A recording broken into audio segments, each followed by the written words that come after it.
Captain. Welcome to the podcast. This is a different kind of episode today. I Yeah. guess I'm being interviewed. Yeah, I think so. Yeah. I think so, yeah. It pretty much when me and Jess talk, it just goes back and forth. Yeah, all the it's time. just, yeah. every time. It goes quick. Yes. So how was the trip? Thailand or Japan too? It was really good. I don't know where to start. I would say from the beginning, like, it's always good to just go. Mhm. Because you learn a lot just being away from everything that you're used to, and then like all the comfortable, because all the people we love, and Yes. and then going somewhere where you don't really know anybody, and it's almost like, all right, let's figure it out, let's go for it. And it was overall good, training with different guys, different gyms, different personalities. Yeah, it went by really quick, that time in Thailand, and then even Japan, just like the short layover, 2-3 days went like that. And it was really cool because the main thing of it was to build connections. Because if you guys haven't heard, we're trying to do an international gym trip sometime this year. I don't know when yet, but sometime this year. Because that's something that a lot of our people have asked us for, is, that's something we would love to do with you folks. And I was like, oh, really? Yeah, okay. Well, if you guys want that, then maybe we can figure it out. I mean, we've never done it before, so it'll definitely be something first. Yeah. But it's really interesting because I learned a lot about friends and your circle and all that, because when you're going through the process of anything, I remember in fitness too, the first few years of fitness, I mean, you probably experienced this in sports too. The first few years, nobody really claps for you, right? Nobody's like, I mean, not like we're asking for it, but it's like, it would be nice, right? But then that's why when we have those few people who are like cheering you on in the very beginning, when there's nothing, it's like, oh, right? Yeah, it just feels differently. Then after the fact, they're like, oh yeah, man, Jojo, we always knew you were gonna fight, bro. Yeah, oh yeah, we always knew you were gonna be a blue belt, or stuff like that. And it's a weird dichotomy, because on the come up, you don't really get it when most people need it then, right? That's when most people need it. When they're going through the process, when they're going through, so for us, when people are going through training camp, that's when people need the encouragement and the support and the flowers, not necessarily afterwards of like, oh yeah, we knew you were always going to make it. Because it doesn't mean much already. It's already done. Like with fitness, I remember the same thing. I had a handful of friends and stuff, and during the process, nobody would congratulate, nobody would be stoked about what we were doing in fitness.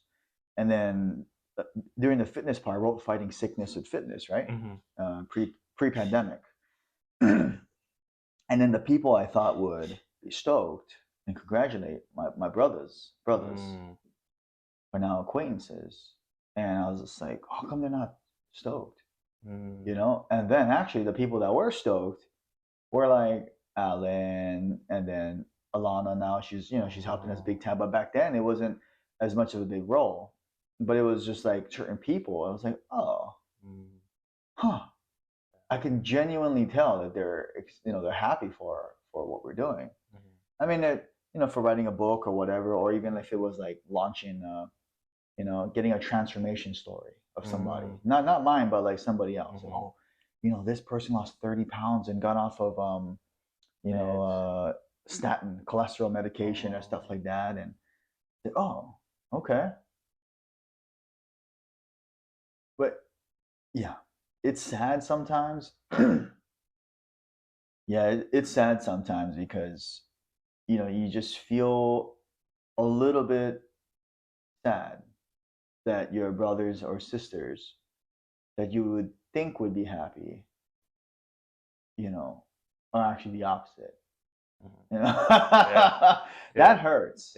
But that was probably the big lesson I got.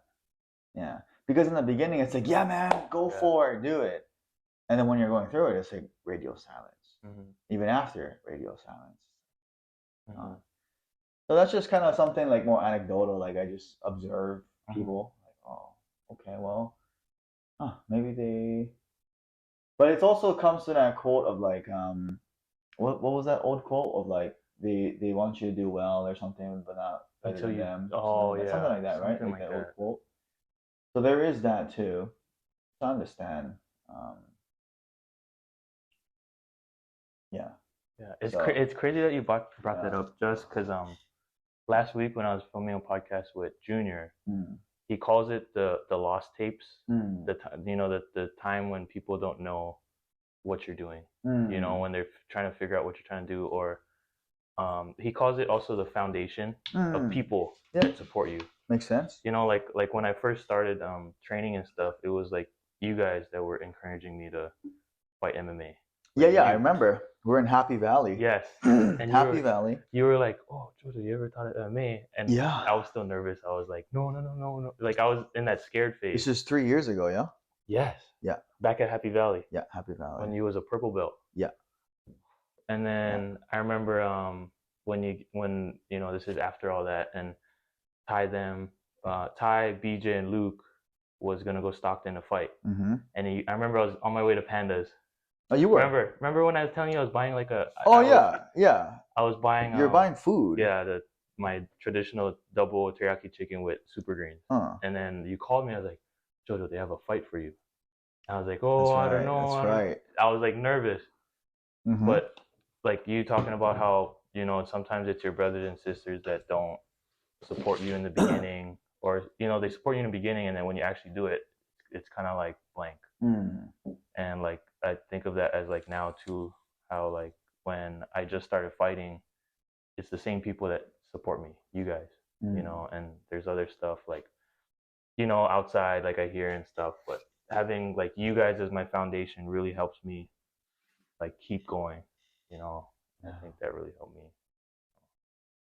That's really important. Yeah. It's like, and this is the time now where it's like we're gonna look back, because one day, right, when you're professional and all that, and it's your profession to fight, making money from it, it's gonna be like, oh, then you're gonna get your flowers, right, from just like people in general, or that's the goal, right? After all the hard work.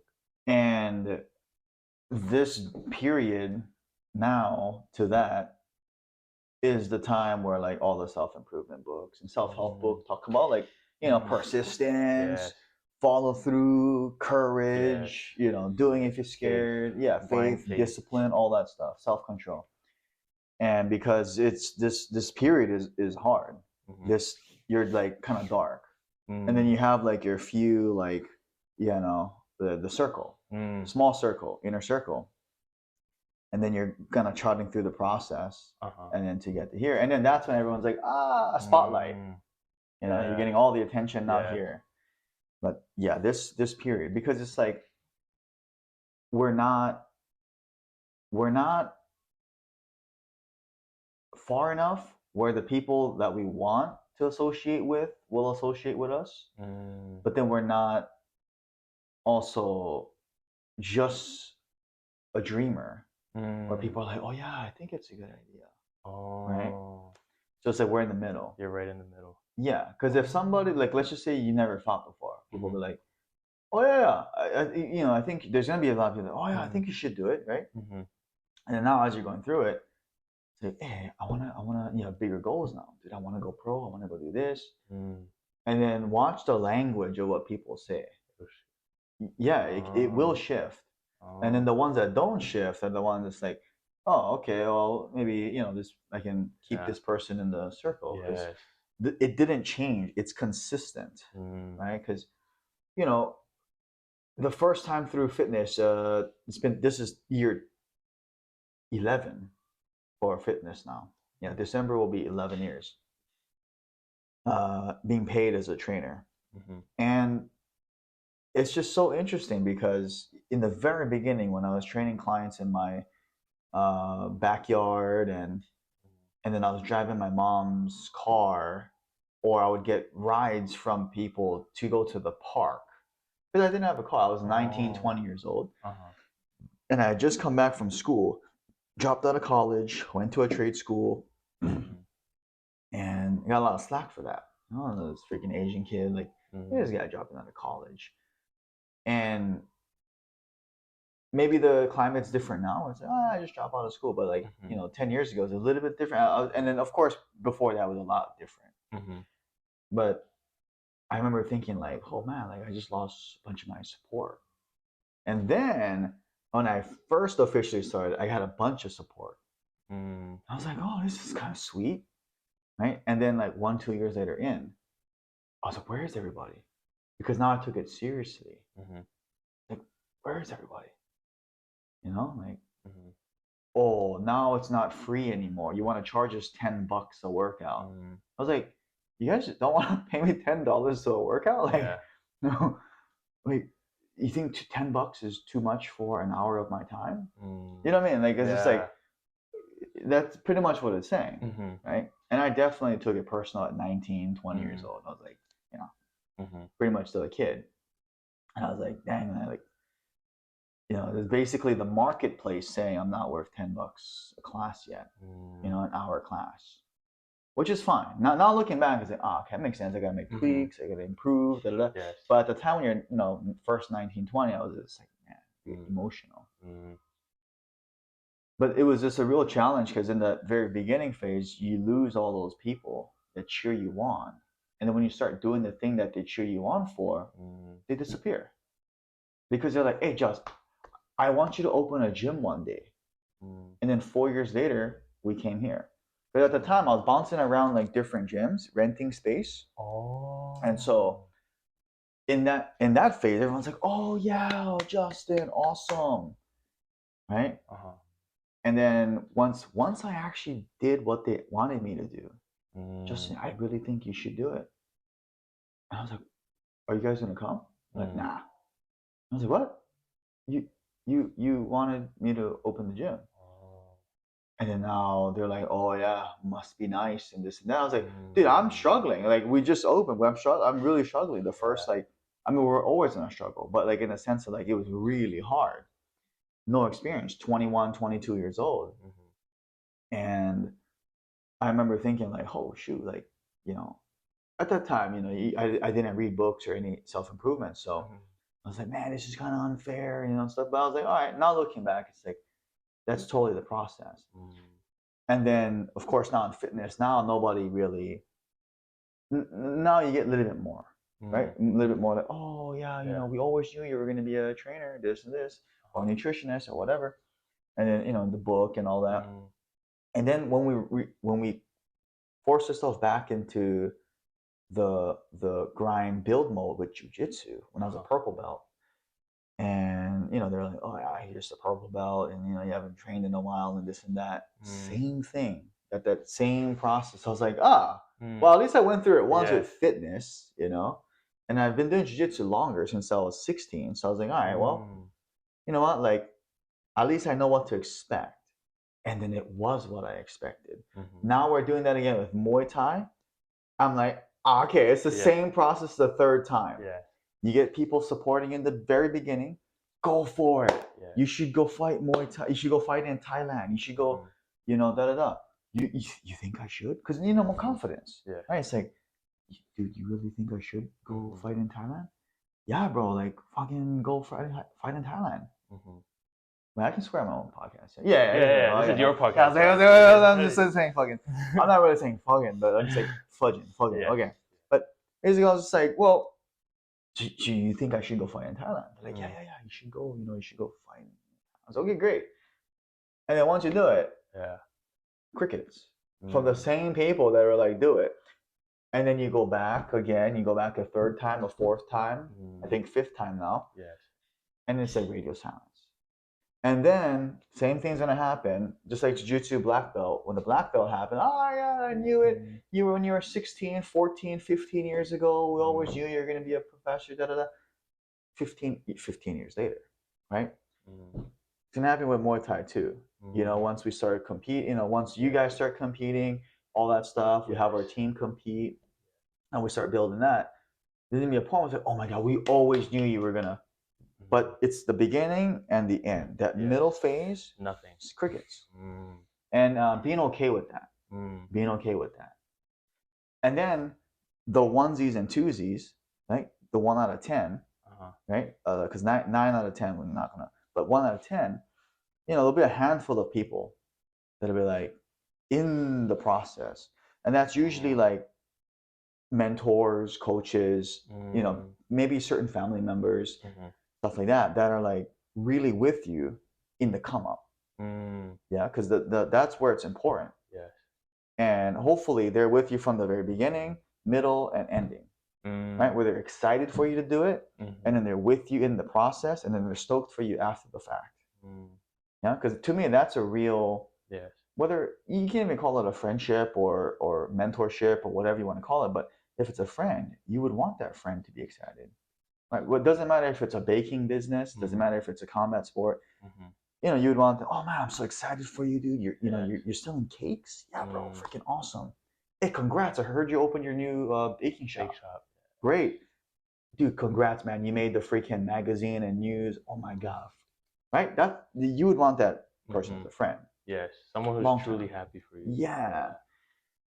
And so that was one of the big things I realized again going to Thailand.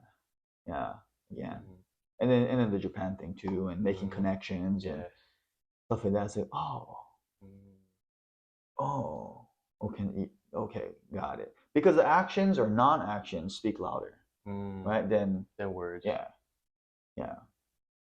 So it's a very interesting observation that I think everybody can relate with. Whether it's like a fitness weight loss journey, whether it's becoming a parent, whether it's becoming, you know, something. Because I hear this from our clients a lot too. When they're a new, you know, people say, oh, I can't wait till you have a child. Right? And then the parents will say, once they have a child, they're crickets. Oh, you're no fun anymore. You don't go out and party with us now that you're a mom or a dad.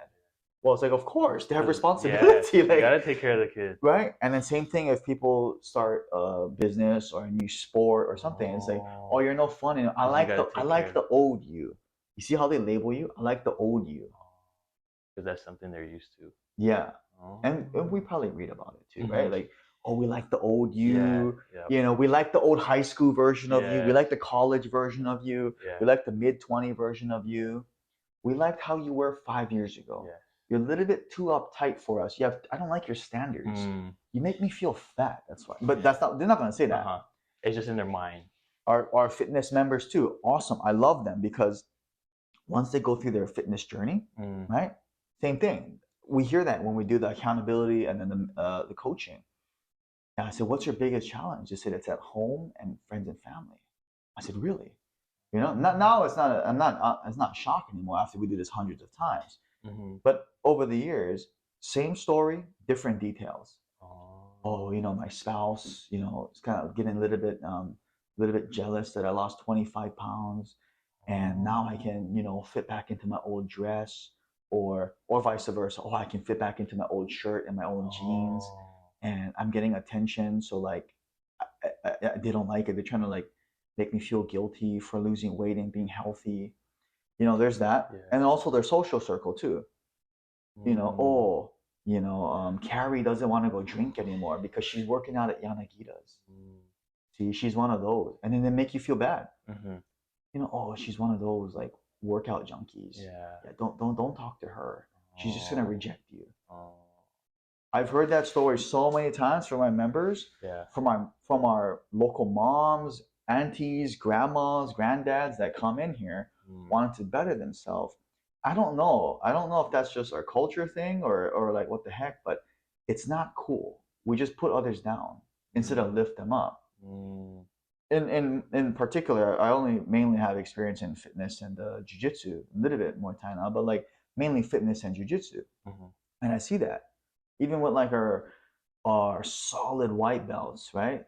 They tell me, I'm like, dude, what's going on? You're gonna compete in, you know, Nagas. I talked to her and she's like, I'm having a hard time because my girls now they're, da da da da. Because I Oh. like the old you. You used to drink. Oh.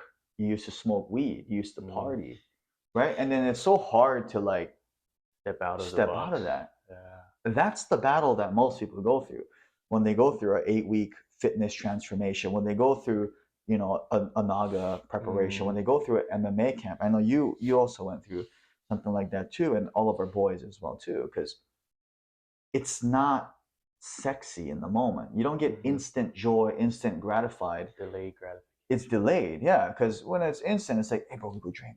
Hey, bro, right away. Hey, hit this, bro. Yeah. Hey, you need to relax a little bit. Smoke this. Yes. And after a while, if you're in that surrounding, what happens? You become the fifth. Yes. If you have 4 friends, you're gonna be the 5th guy.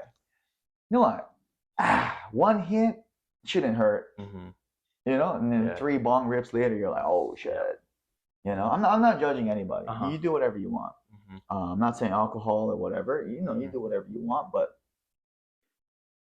cannot expect to have a specific outcome with specific actions, right? Like it would be unreasonable to say, Jojo, I only want to sleep 3 hours a day. I'm choosing to sleep 3 hours a day, but I'm going to be a world-class athlete. There's no way. Yeah, you need the recovery. You cannot sleep 3 hours a day and then, or I want to be a world-class athlete, but I'm not going to really care about my diet, right? That guy's going to get smoked by the thousands of people that care about the details. All the little details. Yeah. Yes. So there's somebody out there that's always working harder, smarter, faster, something. And so like, that's just how I see the world. Yeah. Maybe it's whatever, but this is my perspective, and it's been an interesting ride doing this whole thing. So. It's crazy that you brought that up about the circle. Remember we were talking about the rubber band thing? Rubber band, yeah. The one with Patrick Bet-David, where he talks about the people. Imagine a rubber band. I don't have a rubber band, but like you're holding a rubber band, and the farther you try to go, the more it pulls you back down. Yes. And then sometimes with the rubber band and like relationships, you have to let go, and then it comes to a point where the rubber band snaps, and then it hurts. Whether it's like mentally, physically, emotionally. With relationships, sometimes it hurts to let people go, but sometimes you have to. Yeah. And that reminded me when you're talking about that in the circle. Yeah. And how like it's if basically like if you're the 5th, if you hang around 4 fat people. I always say this joke, but it's true. It's true. If you hang around 4, or let's just say unhealthy people, you'll become the 5th one. Yep. So. And then the positive inverse is true too. You hang around 4 healthy people, you're probably going to be the 5th healthy person, because you're going to feel that same pressure. You hang around, let's just say you go to lunch with 4 unhealthy and 4 healthy. What's going to happen? You go to lunch with the 4 unhealthy. You know what? It's mimosa time. Let's go drink. Hey, you know what? Let's get that fried appetizer. Hey, and dessert, bro. Awesome. And then you're going to be like, you know what? Screw it, right? Boom.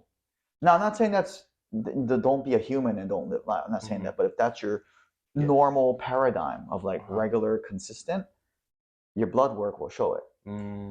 Now, the opposite for, let's just say you hang around 4 people that work out, that want to get healthy, and whatnot, athletes or whatever.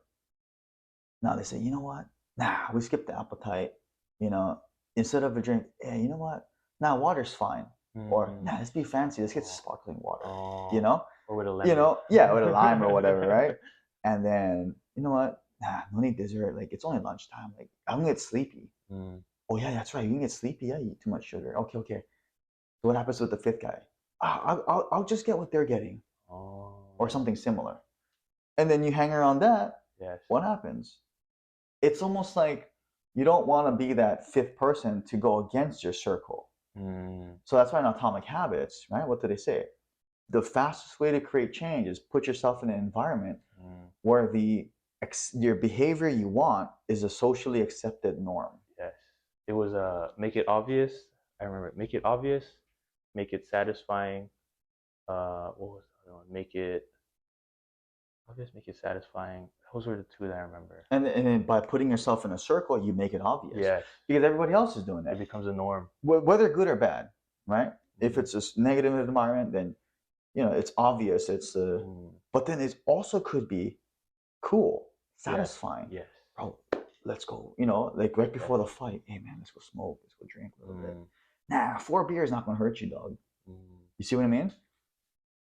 And then it's obvious also too. You go into a jiu-jitsu mat, it's good culture, good environment. You're like, oh yeah, I kind of like this. Okay, like I can kind of be myself.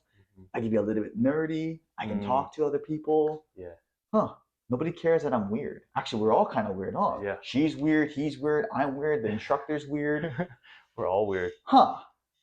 Maybe it's okay if I express myself. Yeah. Instead of suppress myself. And that's something that's important too. Like, because we just went to Oahu Fight Story, right? Yeah. Talking about mental health. And I don't think anybody knows the solution to it, but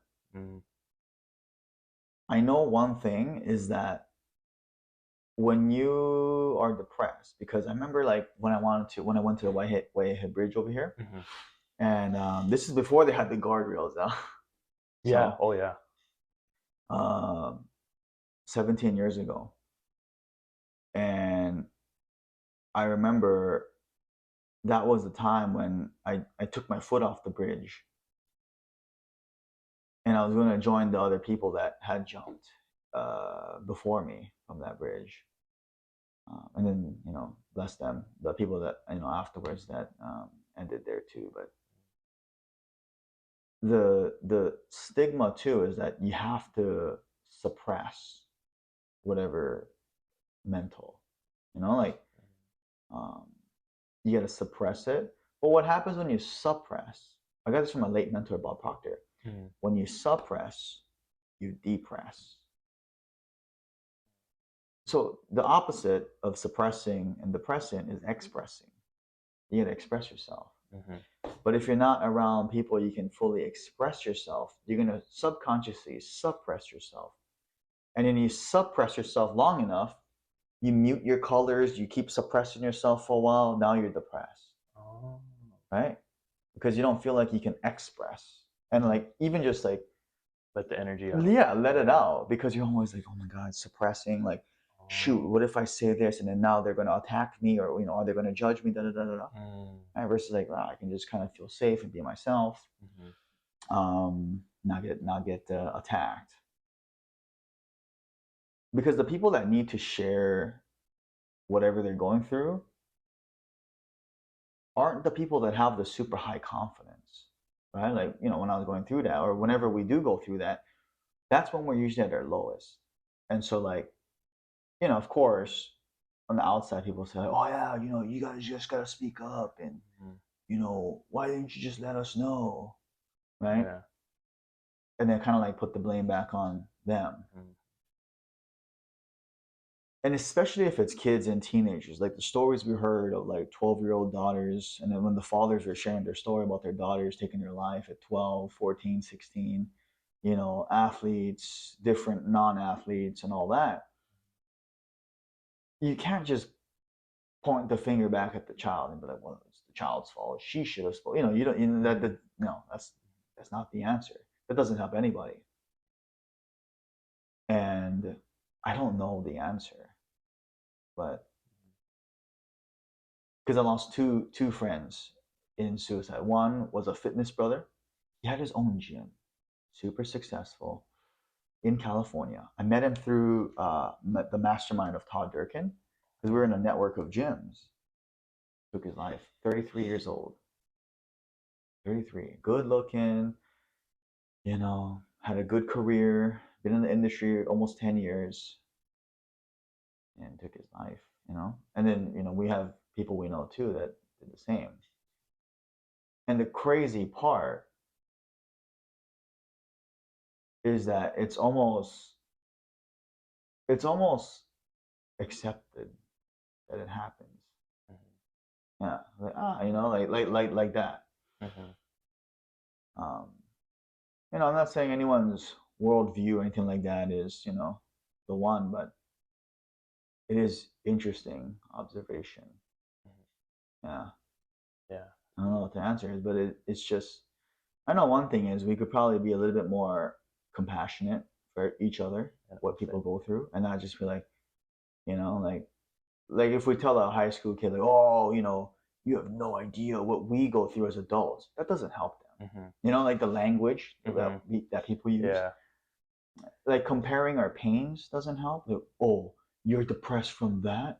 That doesn't help. Like that doesn't help the child or young adult either, or older adult who's going through pain. Or if someone's like, oh yeah, I'm feeling depressed because I got my heart broken or whatever, and it's like, cheer up, man, you're not dead, and da da da, and then now they're gone, and they're alive 3 days later. You know what I mean? Like, yeah. And then we only regret it afterwards. We're like, oh my god, like, fuck, I don't have a little bit more compassion. And obviously, there is that balance, right? There is that balance. You don't want to just like be stuck in that cycle of like, oh man, it's my fault, of course. But this is an interesting topic. Yeah. Yeah. Yeah. I'm reading this book right now, How to Win Friends and Influence People. Yeah. And one of the things that, you're talking about is in the book, don't criticize or judge people. Yeah. And that's one of the things that we live by here at the gym is like, we don't judge nobody, we don't criticize, because what it does is when you do, it creates an environment of like, where we suppress, we're not our authentic self, and I give you a lot of praise for that on making it here a good environment where we don't judge people, we don't criticize, and it makes me feel more open to saying what I have to say, what I need to say, because that's what happens when you get depressed, when you suppress everything and hide everything, you're not authentic. And I think like especially reading books, it really helped me understand this, like your mind, like and how other people's minds operate, and like being able to talk, that one's, I think that's probably like the most important thing, having being open-minded to anybody and anyone. Yeah, because you're right, because condemning someone doesn't do anything good, or even like just straight criticism. Constructive criticism is okay, like if it's like, hey, yo, like I think if you like stick your arm out a little bit less and you tuck your elbow, you're not gonna take it personal. You actually probably appreciate, like, oh yeah, I probably should tuck my elbow in, or tuck my chin down or something. You're not gonna be like, whoa, freaking Justin's like criticism, because it's constructive. But you're right, because there's a lot of people that I remember, in myself included, it was like destructive criticism. You fucking suck. How many times I gotta tell you? You don't know what you're doing. I already told you 3 times. Why are you this again? Why are you late? Why did you forget that? Like that's not constructive at all. Constructive is some sort of criticism and feedback that helps the person, lifts them up. Yeah. But also not in like a dick way, right? Because it's like a way that at least the person will absorb. Yes. Because if I just told you like let's just say jiu-jitsu example. Jojo, how much times I gotta tell you, keep your chin down, because you get choked out all the time. Like if I said that to you, you're not gonna feel excited to learn. You're gonna feel like probably like shit a little bit, like, oh my god. But that's old school, right? Like how I came up, right? Like old school, like how much time I gotta fucking tell you, Justin? This and that, or chin down, or whatever. And maybe that's all right too. And people may label it as like soft or whatever, but I'm not saying be so soft and kind and the compassionate side where you're just letting everything slide, because that doesn't help either. Because you'll get reality checked in a competition or a fight or a sport. But I'm just saying, like, if it's 50-50, we definitely don't want to be 80-20 asshole. Like, and then but if it's like the opposite way, like, a little bit more kind compassion, like we're talking about, with constructive criticism, people will actually listen and, to me, grow faster than if you just tell them like, dude, your technique sucks. How long you been training? What you think? You think you want hot shot? Like that. Like, how does that make you feel, bro? It made me feels like something's wrong with me. Yeah. And then what? You're gonna overthink the training. And then now what? Your training's worse temporarily, right? And then that kind of leadership too can actually make people quit a lot faster, which is not the point of leadership. The point of leadership is to develop the people and then, go Bring 'em together. up. Yeah. As much as possible. I mean, I got that from Jocko. Like, the military type leadership. People think like military type leadership is, you follow me, da da da. But it's not. If you read his, you read his books, Extreme Ownership, Leadership Structure and Tactics, The Economy. And then we went to his events. We went to his muster events, his live events, getting coached by him, talking to him one-on-one. And it's very different. Yeah, it's a lot. Jojo. Because if I tell you, you fucked up that armbar, that's why you got tapped out. You already know what you did wrong. Yes. Right? You don't need me to tell you, Jojo, you left your elbow out. How could you let it? Dude, that's why you got armbar, you freaking bozo. Like, right? Versus like, Jojo, like, okay, what are we going to do different next time? And then you tell me, oh, Josh, like, I'm probably going to train this. I'm probably not going to skip as much this. I'm probably going to do X, Y, and Z more. I'll probably drill armbar defense a little bit more. And then all I need to say is, sounds good. Yeah. Let me know how I can support that. That's the kind of leadership style I was taught from Navy SEALs. People think like, no prisoners. Like it's not like that at all. In my opinion, from what I was taught. But yeah, going into the criticize and condemn. Yeah, I mean, I agree. Yeah, that was probably one of the self-improvement biggest books. things that I got from the book. I'm still reading it right now. Yeah. And another thing that reminds me of you is be lavish in your appreciation and something like it was talking about showing a lot of sincere appreciation. And I think you when you do that, when you show appreciation for your people and your leaders, there's this quote that always reminds me of it. People don't remember what you did for them or what you do for them. They remember how you made them feel. And that, I forgot where I got that, but that quote really stuck with me because, like, when you look back at everything, like, you can have like that tough coach or that tough person and tell you things like, how many times did I tell you this? Why are you doing this, that? Or like after you make the mistake, and they add the blame. It's like just you're already blaming yourself, and then they add on top of it. It's like added pressure, and then expectations and all that stuff. But sometimes expectations is good. You need standards. Yes, I look to it as like I always say it a lot. For our LAs and like our books, I always say pressure is a privilege. And I'm like, shoot, I'm doing so much, and like, it's good. I need to do this stuff. But like, I think of that like appreciation, because I feel like when you show appreciation, you make me feel like I'm doing the right stuff. And it could go like even the wrong way too. But thinking of like the good stuff, because just like if I were to like, oh, you can drink this much or that, oh yeah, it makes it's leading them down the wrong path. But just like how like doing this, oh Jojo, keep training, you're getting a lot better, and then it makes them feel like, oh, I'm getting better, you know what I mean? I think like that principle from How to Win Friends and Influence People, really probably one of my top ones too, with like don't criticize, and also having people believe that, like, how when you're talking about the armbar, the guy, like if you got armbar, rather than saying, oh Jojo, how many times did I tell you this, protect your arm, you instead of that, you ask, okay, how are we going to prevent that? And that's making the person believe.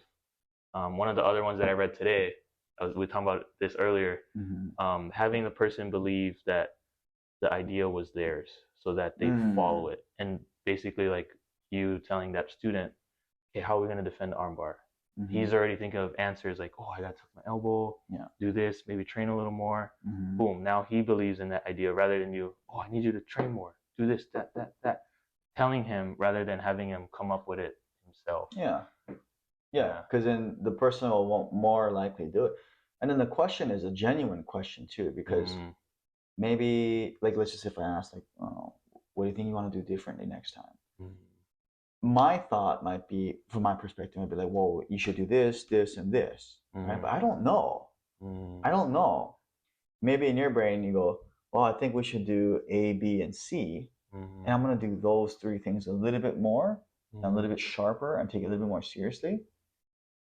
And then if it's like, okay, fantastic, great, and we can leave it there. Or if it does need a little bit of improvement, it's like, great, Jojo, dude, I'm with you, bro. We should totally do A, B, and C. And what about we add in some extra positional sparring rounds from armbar? You'll be like, oh yeah. You'll be way more open ears if I said it that way than like, Jojo, you need to do armbar defense, you need to do this, and you gotta do this, and then you gotta do positional sparring. Right? Because then you're like, oh yeah, this guy just like And I'm not saying like, and people sometimes justify it, leaders justify it as, well, my employees just don't want to be coached. It's like, dude, you're the leader. Take ownership and change the way you're coaching. Don't blame your people. Don't blame your team. Don't blame your students. Don't blame your kids. Blame you. Yes. If you're not if the message isn't sticking, that's your fault as a leader, right? Like if I have 10 people on our team, or if I'm trying to do 10 students, and the message isn't sticking, I was like, hey, listen up, how much? This is the 4th time I gotta tell you guys. I already lost that leadership. Very positional. Yeah. Do as I say. Listen to me. Imagine if someone led like that. I'm the coach. Listen to me. I'm the black belt. Listen to me. You know how bad that would go? I'm the boss. Listen to me. I'm the head trainer. You listen to me, Jojo. This is exactly how I want you to do it. Now, maybe there's a time and place for that, like very brief. Like if in a match, I'm not gonna have time to be like, well, Jojo, here's actually why you should. I'm like, Jojo, oh, hips down, right? Like that's different because there's a time and place for that. Good for the short term. Yeah.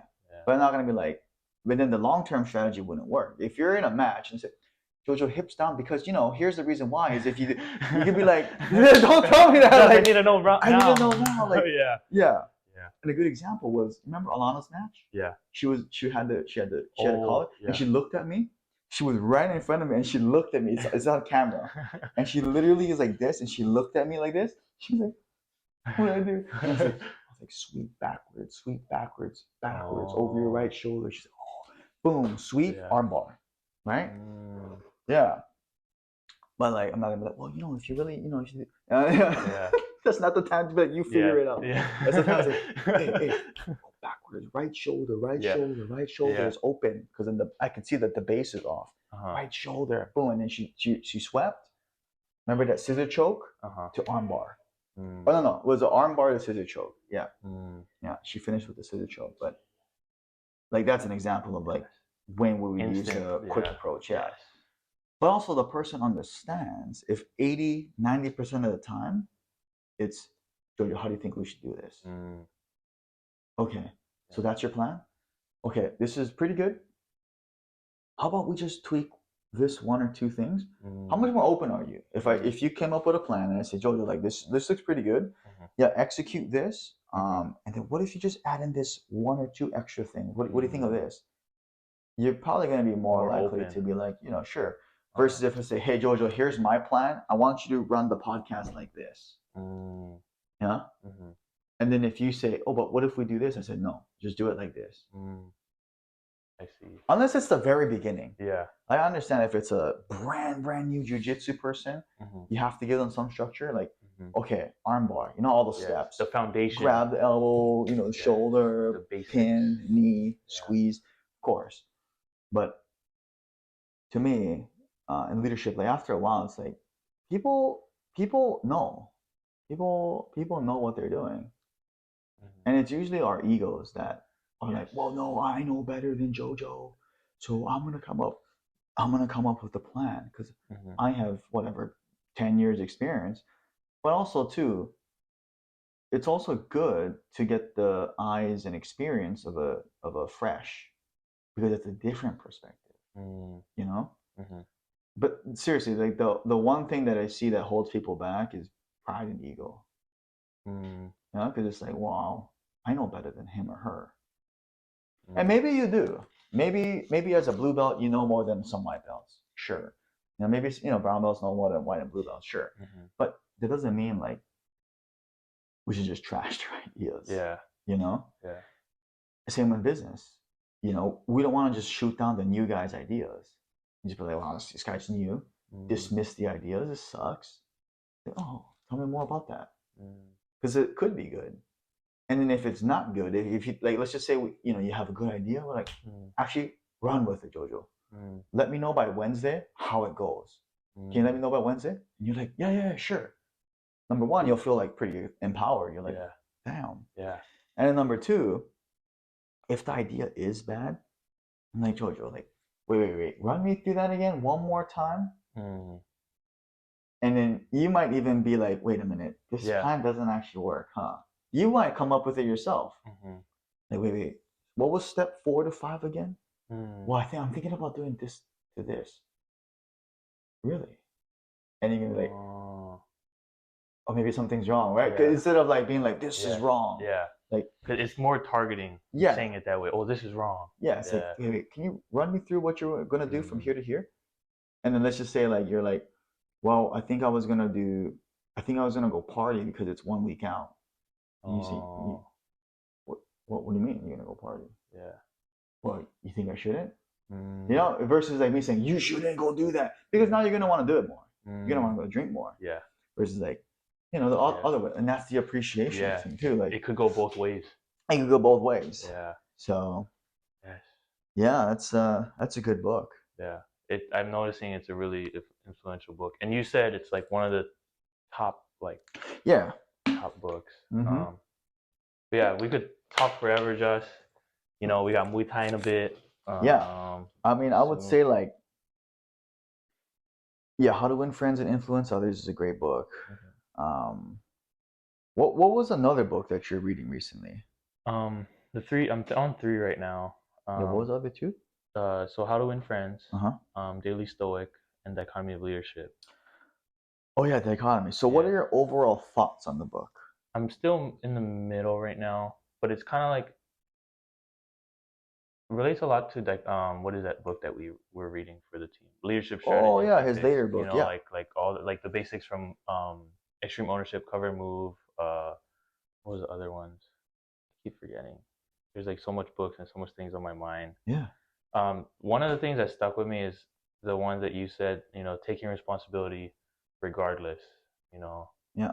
Like even though in situations where it's not your fault, find a way to make it your fault, and the situation that happened that I talk about all the time, that happened recently, but finding ways to take responsibility in every situation, regardless if it was in your control or out of your control. Find something that was in that situation that you could have controlled that could have brought out a different outcome. Yeah. And every time I think of Jocko, I just think of that video, where he says good. Oh yeah. Things go bad, good. Good. Yeah. I remember watching that video. I was like, I gotta have that mindset every time when it comes to like bumps on the road. Because I look at it as like, in order to succeed, you gotta struggle. Like having bumps on the road is like, there was this picture on Instagram that I saw. It's like a small square, or it was a big square, and then on the title it said "In the Moment," and then the next page, in the long term, that square is like real manini, like super small. But in the moment, the square looks big. Right. But when you're like 5-10 years down later, that square is real small. Yeah. So I think that like every time I think of that analogy or like Jocko, I think of the video. Yeah. I think of,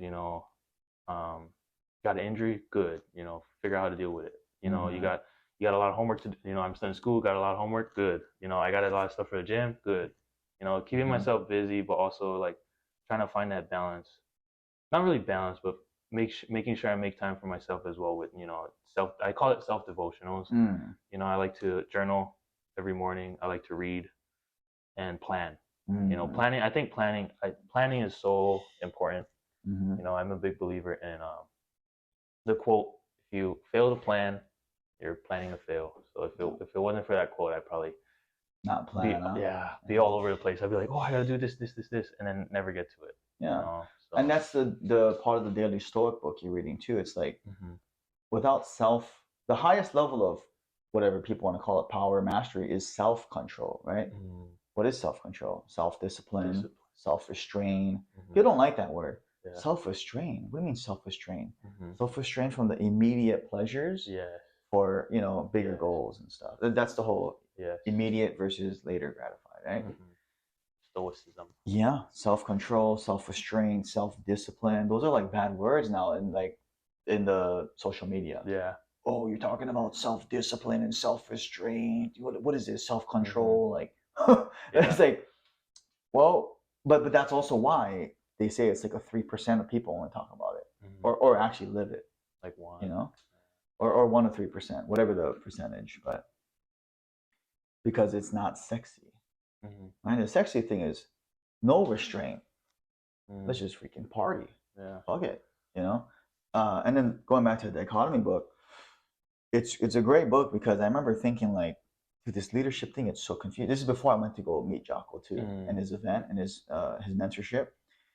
Because I just through his books, I was like, I read his extreme ownership book, and I was like, okay, this is good, but it's very like, extreme. Yeah.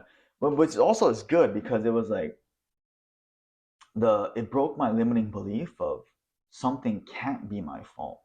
Think about it. Like there's almost nothing that you have no control over. Yeah. Like let's just say I get into a car accident on the way here. I could have left 5 minutes earlier. Like I could have left 30 seconds later and that car wouldn't have hit me. I think he brings that up in the book or something. Yeah. Even Cardone talks about that. But I remember even Jocko was talking about like making plans. Like let's just say we make a plan to do a park thing, right? And then I would blame the weather. Oh guys, the weather is bad. Due to the weather, it's the weather's fault, and so we're gonna blame God for the weather. It's like what? Yeah. No, we could have had a backup plan as a person in charge. I could have had a backup plan for indoor thing, or like have some sort of roofing, right? And so I remember thinking that because I did a community workout at the park before, and I failed to look at if it was gonna rain, right? I didn't even look at the weather forecast. Now it's not 100%, but it is, a pretty good indicator. And then I also could have just had a backup plan. Like, oh, if it does rain on the off chance, what do we do? And so you're right. If you don't plan, you're planning to fail. And so that was a really interesting thing where it's like almost everything we can take accountability for in our life. Actually, we probably should take account for everything, good or bad, because it's almost like, and people used to fight me about it in the very beginning because I was like, people call me Jocko Head because I was just like pretty much just like, absorbing his mentorship. And in the sense of like, if we're in charge of, if I'm in, like our situation, I'm not going to be like, that's why I don't blame. Like, Jojo, you fucked this up, how could you have fucked this up? Like, did you drop the ball on this? Right? Because I know I'm responsible for making sure that things go well, right? Like even like for our trainers, Alan, Alana, our coaches, who's ultimately in charge of making sure that our team is trained properly? Me. So even if they do something wrong, okay, yeah, but it takes a lot of self-control emotionally, self-restraint to not say something stupid, lash out. It's like, in the moment, right? It's like, okay. Oh, that happened? Got it. I need to do a better job training and mentoring this, trainer or whoever. And same with students. If some student goes off the wire, I'm not going to be like, this guy's an idiot. It's like, oh my God, like I didn't sell him or explain to him enough why that you shouldn't do drugs, And maybe some people might say, no, that's on them. But to me, if you're any type of responsible leadership role, we gotta take accountability. 100%. I like that. Because how are you gonna be responsible with no accountability? Right? Imagine like you're in charge of a basketball team, and then you just blame your students. But it's like, Jojo, who was in charge of making sure the girls are set? Me. You. Who was in charge to make sure that they were properly hydrated, trained, strength and conditioning properly? Who was in charge? Was it, not the girls' fault? Yeah. They're just following what you're saying. Yes. They're literally following what the coach is saying. For the most part, right? Are there some things that they're gonna do that's still kind of crazy? Is one girl gonna go out and party the night before a game? Right? But who's still in charge of that person? The coach. Yeah. Because if I was a GM and you're the head coach of the basketball team, I would look at you before blaming that girl. I would like, Jojo, why didn't you talk to that girl more? You know she's our key player. Yeah. You were like, well, but some people might be like, not you. Some people might be like, well, just like you should go tighten her up. That's her problem. That's on her. Yes. It's like, well, who was in charge of making sure she was good to go? Who's her head trainer? Who? Oh my God, it's me. Like, yes. Yeah.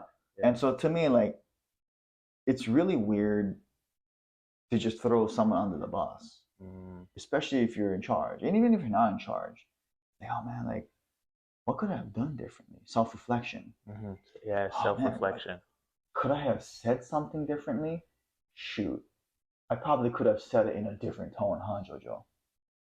I think I kind of said it like in a dickish way. Okay, I know what to do now. Let me go apologize. Let me go make it right. Yeah. And let's figure this out. And yeah. So pretty exciting, Jojo. Yeah. Oh. So, but that's we could talk forever, man. Yes. Is there anything you want to end this episode with? I don't know. Be sure to be on the lookout for our gym. Muay Thai. We're gonna be competing. Yeah, you guys are doing MDL. MDL. Yeah. The boys, we got an MMA fight coming up in Valley Fight Series. 3 weeks, 2.5 weeks. 2.5 weeks. Probably sooner when this podcast comes out. Don't forget to check out Ty's podcast, Luke's podcast, Josh's podcast. We got planning on getting some podcasts for Alan and Alana, help for the MDL. Oh. So yeah. Like, just be on the lookout. We got a vlog coming out soon of us at Fight Story. For those that want to go check out Fight Story, you can look them up on Instagram. Angela Lee, big help, spreading awareness on mental health, because that's something me and Josh talk about a lot, especially being a fighter.